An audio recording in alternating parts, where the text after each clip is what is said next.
এই পৃথিবীতে যতগুলো ধর্ম আছে তার মধ্যে শ্রেষ্ঠ ধর্ম হলো আমাদের সনাতন ধর্ম। আর এই সনাতন ধর্মে একটি বছরে হলো 30টা ব্রত শ্রেষ্ঠ ব্রত। এই যে একটা করে বছর ঘুরে, এই একটি বছরের মধ্যে শ্রেষ্ঠ ব্রত হলো 30টা। 30টা ব্রত কি কি জানেন? জানেন না? প্রথমত জেনে নেব, মাসে দুটো করে হয়, একটা শুক্লপক্ষে আর একটা কৃষ্ণপক্ষে। সেই ব্রতের নাম কি? একাদশী ব্রত। সনাতন ধর্মের শ্রেষ্ঠ ব্রত হলো একাদশী। এই একাদশী ব্রত কেউ যদি করতে পারে তাকে আর অন্য ব্রত করতে হয় না, অন্য ব্রতর প্রয়োজন নাই। কিন্তু সেই একাদশী ভুলে গিয়ে আমরা অন্য ব্রত নিয়ে মাতামাতি করি। জানেন কি যে একাদশীর দিন আমরা ছাগলের ঠ্যাং চিবাই?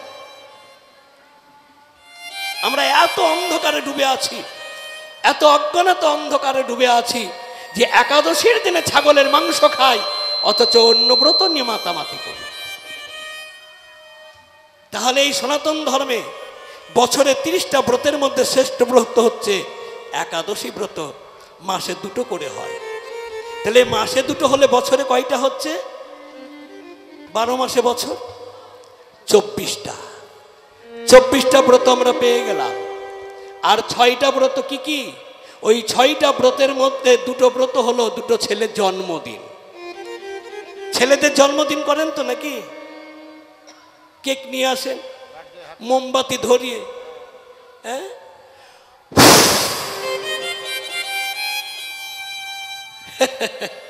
ফু দিয়ে মোমবাতিগুলো নিভিয়ে দিয়ে কেক কাটেন। মানে আগেই জেনে দেওয়া হলো, জানিয়ে দেওয়া হলো ভবিষ্যৎ অন্ধকার। এটা জন্মদিন নয়। জন্মদিন কিভাবে করতে হয়? পরমান্ন রন্ধন করতে হয়। পরমান্ন আর পায়েসান্ন কিন্তু এক নয়। চিনি দিয়ে, দুধ দিয়ে, চাল দিয়ে যেটা করা হয় তার নাম হলো পায়েসান্ন। আর যে পায়েসান্নের মধ্যে কর্পূর, মধু, তুলসী পত্র দিয়ে প্রভুকে নিবেদন করে পাওয়া হয় সেটা হলো পরমান্ন। নিতাই গৌর হরি বল, হরি বল, হরি বল, হরি বল। ঘৃতের প্রদীপ প্রজ্বলিত করে ওই পরমান্ন রন্ধন করে প্রভুর চরণে নিবেদন করে যে প্রসাদটা তুলে দেওয়া হয় ছেলের মুখে, সেটাই হলো জন্মদিন। কিন্তু এটা আমরা জানি না, ওই বাইরের নিয়ে মাতামাতি করে। তাহলে দুটো ছেলের জন্মদিন। দুটো ছেলের জন্মদিন কার কার? একটা হলো কৃষ্ণ জন্মাষ্টমী আর একটা হলো রামনবমী। তাহলে 24টা ব্রত আর দুটো কত হলো? 26টা পেয়ে গেলাম। আর 4টে, ওই 4টের মধ্যে পাগলা 14 পাগলি রাট। পাগলা 14 পাগলি রাট মানে পাগলা 14, পাগলা ভোলা শিব শঙ্কর, শিবের 14 মানে শিব চতুর্দশী। এই যে সামনে আসছে,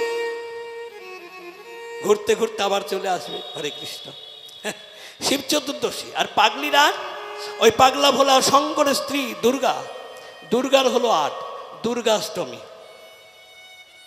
তাহলে শিব চতুর্দশী, দুর্গাষ্টমী কত হলো? 26 আর 2 28। আর দুটো কি?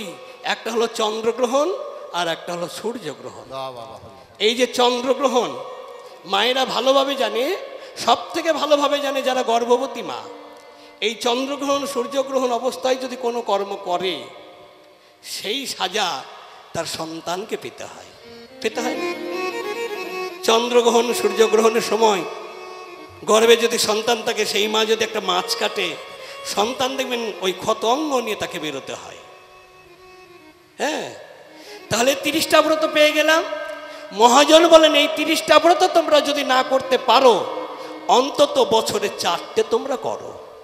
4টের নাম কি? শয়ান, উত্থান, পাঁচমোড়া, তার মধ্যে ভীমিছোড়া। শয়ান একাদশী, উত্থান একাদশী, পার্শ্বক একাদশী আর ভৈম একাদশী। এই 4টে একাদশী। মহাজন বলেন এই 4টেও যদি না পারিস, শেষ বেশ ভগার খালে ডুবে মরিস। 4টেও যদি না পারিস, শেষ বেশ ভগার খালে ডুবে মরিস।